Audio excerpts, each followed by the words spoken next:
I'm here tonight in Tromso downtown at the Chess Café with the first ever French Grandmaster, Bachar Kouatly.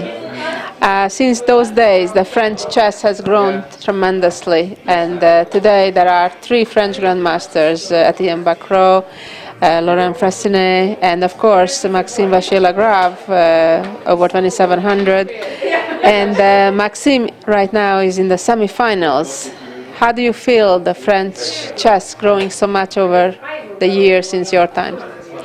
Well, it has grown tremendously because you're talking about times that were 23, 24 years ago even. It's beginning of '89. And so, of course, now we have those 3 youngsters. When I'm saying youngsters, of course, Fressinet and Bacrot are 31 and 30. But Maxime is only 22, and he'll be 23 in October. He's just 1 month older than Magnus Carlsen. So you see, it's the same group of age. He's a bit older than Caruana, but a bit like Andrei Ikin. I mean, it's those group of players who are there now emerging in this World Cup.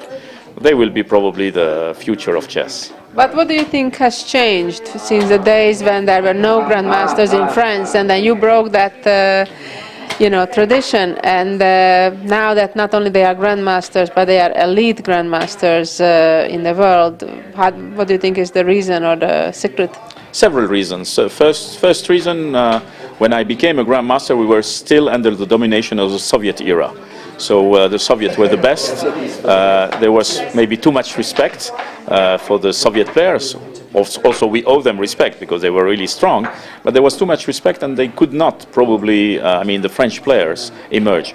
Once I broke the record, they said, okay, this guy became a grandmaster, why shouldn't I become a grandmaster? And they were right, because Lautier emerged immediately after, he became a grandmaster, then Olivier René, and now I think there are over 40 grandmasters in France. Wow. So when you're doing breaking a record, you're just destroying the psychological wall, psychological barrier that prevent others. And then the other went on, and now you have many things. Also, the other point is that many of the Soviet players came to France.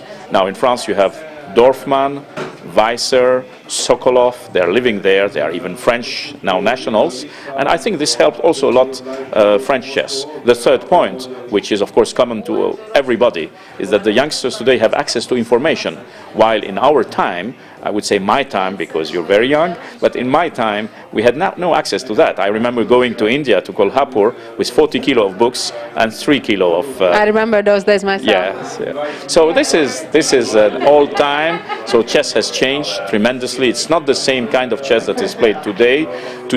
At my time, you could say, okay, this position is not playable. Today you just check on the computer and it's not playable or playable. Either it is playable, either it is not playable, because it loses. So many things have changed, and it's good that the youngsters are there nowadays.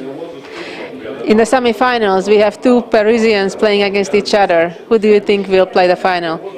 Well, of course, obviously, it's Kramnik who is the favorite.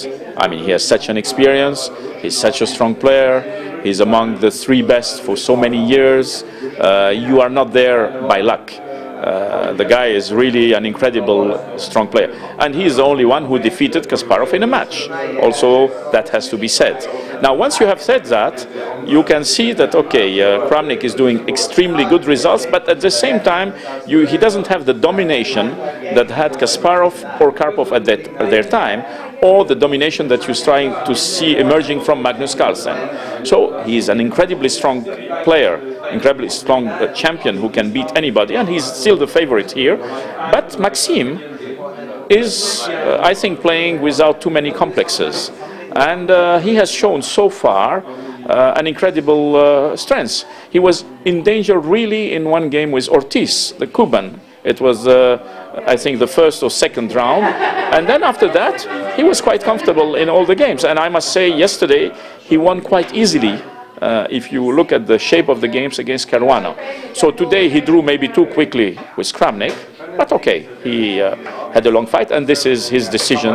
But still, I believe Kramnik is the favorite, but Maxime has got his chances. Thank you.